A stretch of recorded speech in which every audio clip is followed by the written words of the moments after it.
Khyiris, what can you say about your run defense to this point in the season? You guys statistically are one of the best in football. How have you been able to do that? No, run defense has been good. I feel like our coach harps on it every day since OTAs.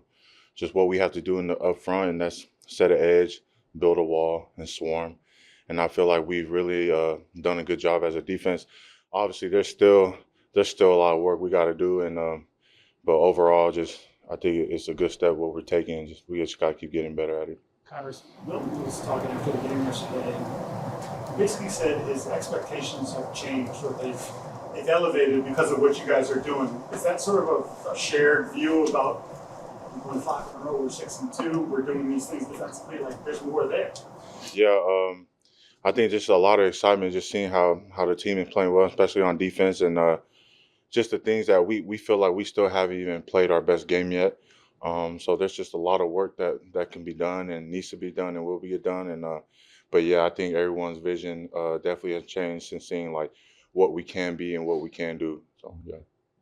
What has it been about the Patriots that has fit you to have you playing at the level that you're playing at? What is it about? No, I don't know if it's like the Patriots, but I really enjoy just the coaches and the players that I've been around, surrounded by, and they've really helped me in my game a ton. So being able to learn in a great room, obviously with a lot of great players, just being able to learn from them, it makes it fun being able to be here and I'm just here to do my job, whatever they tell me to do, and it's been fun to be with this group. So they make it easy. It's always a little scary to see someone depart a game or leave a game with a knee injury. So what happened yesterday and how are you feeling today? No, everything's good. Yeah, just fell on it wrong. Just felt a little weird, but yeah, everything's smooth now. So. It's like working with Robert Spillane, working behind you guys at the second level there. How much communication is he giving you? Is there a back and forth there? How has he helped you guys up front? Yeah, we love Rob, man. He's crazy in a good way. Great vet. He knows he knows the game so well, especially in the run. Telling us he's always giving us alerts up front, what he feels like is coming. So we're hearing that at the same time as we're watching the play develop. So it goes both ways. But he's a dog, man. We love having him back there. Yeah. Why do you say he's crazy? No, just on the field he plays crazy. Off the field he's even crazier, man. Just got to be there, man. What have you seen from Joshua Farmer? Obviously first year, but it seems like he's starting to get more opportunities and making the most of it. Josh, young pup, but is a sponge, man. Just taking everything in, and you can see as each week goes by, he's just slowly picking up the game. So it's definitely different from college, and he knows that and the pace of the game. So it's fun to see him slowly get into that and get into be comfortable into like what he can be. And so yeah, no, Joshua's doing well, man. He's a good guy. Seems like he looks to you as like a guy who's been around a little bit and like almost like a big brother. I see you guys in the locker room next to each other. Do you enjoy that role? He's hilarious. He's my locker roommate, so I always gotta give him stuff. Rookie, so he feel like a little brother anyway. So, but nah, he just comes in and works every day, and he's definitely just earning respect from the guys around him and in the locker room. So we love to see that and just seeing him grow into who he needs to be. So.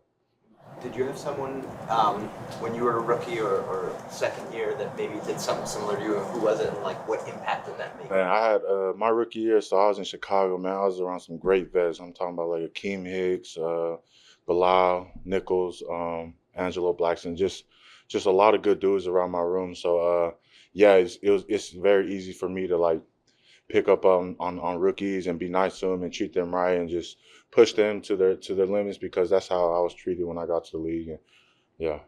I had one other quick one. I don't want to take it away from everyone else. Coach McMillan. Tell us a little bit about him, how he does his job, maybe, and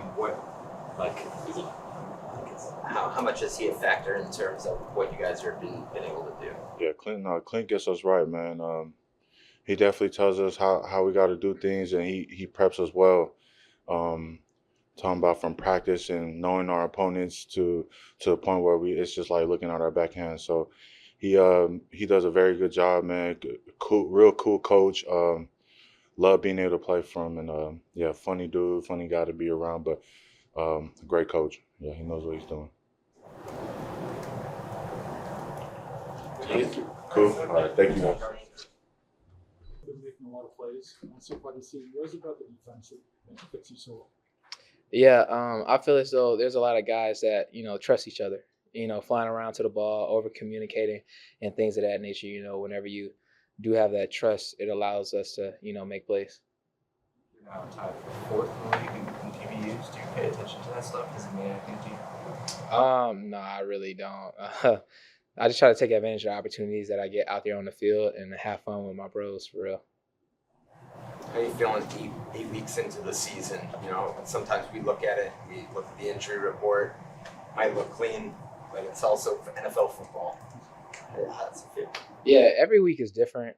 I feel as though, we're taking it one day at a time. It's a long season and a lot of things change. So being where our feet is very important, and then just taking it day by day. And what are your thoughts on what's happening up front against the run? And so from your view. Yeah, those guys, they're doing their thing, and being able to be a part of that, fitting gaps and things like that is very fun. So kudos to all those guys up front, man. Without them, it would be very hard to do our job, whether it's, covering those guys or even, making tackles on the edge. So we see those guys making plays and we want to be a part of it as well. Marcus mentioned that for your builders. Is this group closer maybe than you've experienced? Because there are a lot of guys that over the last couple of weeks keep pointing out, we really like each other. We hang out off the field. It just makes it easier to play for them. Yeah, I feel as though we've done things to where, people tell their stories of why, they play the game of football or involved in football. So, hearing those people's story, and it's not just players, also coaches, hearing their side of how they got involved, it makes us want to play harder for them. And we know, what they're playing for. So.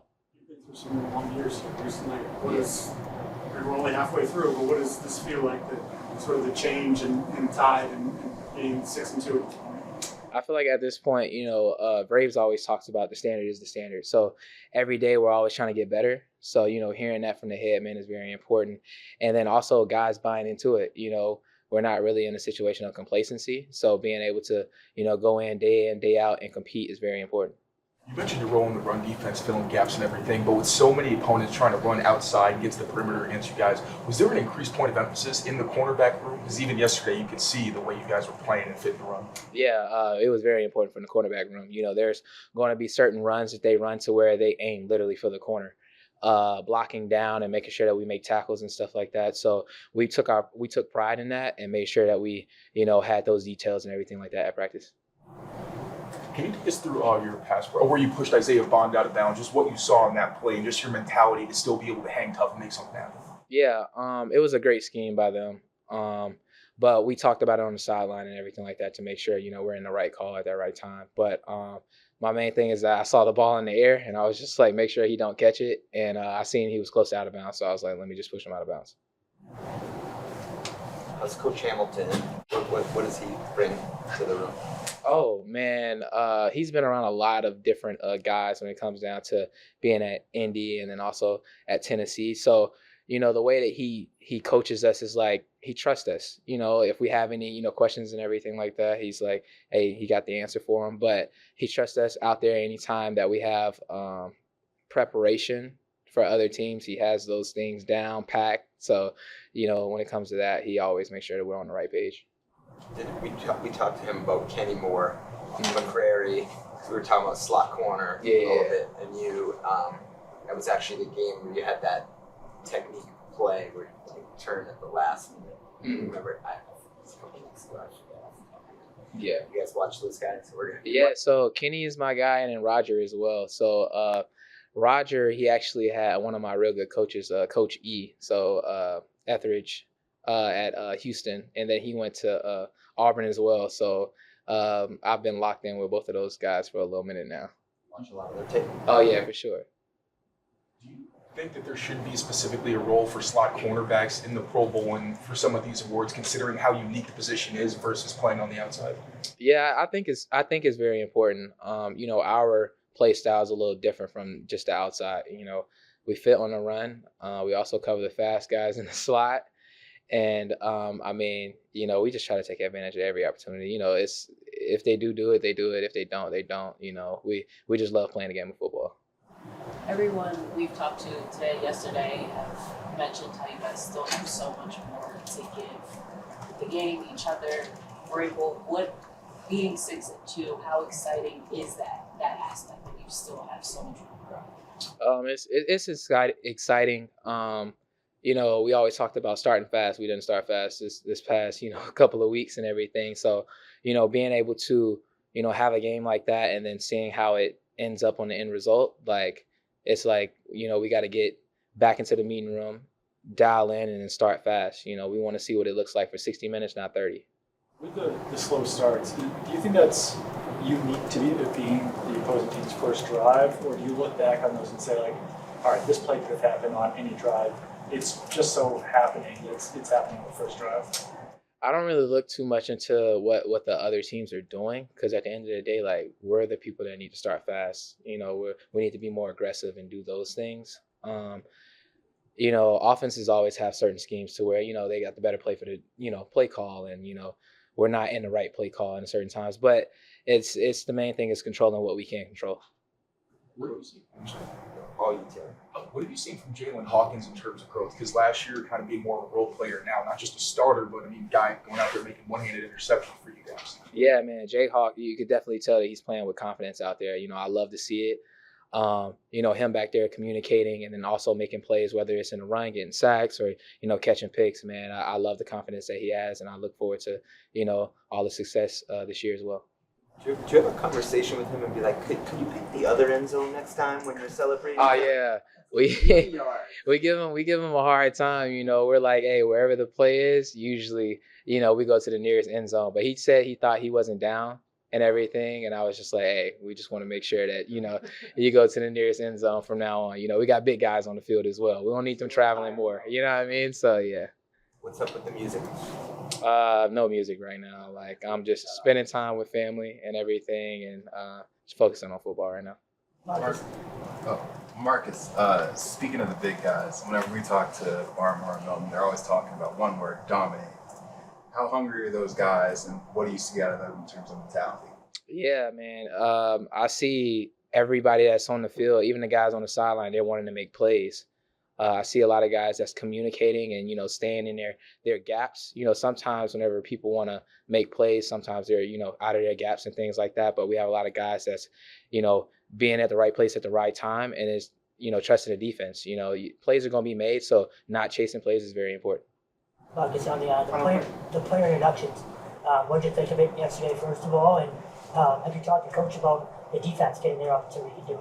That's all. Yeah, so I love the introductions. I never really had them while I was here and everything, but being able to have everyone run out and then also support the guys that's coming out and everything like that is very important. And I think I don't know for sure yet, but I think there will be defensive coming up and everything like that too. So Thanks for taking the time. Thank you. for sure. Thank you guys so much for sure.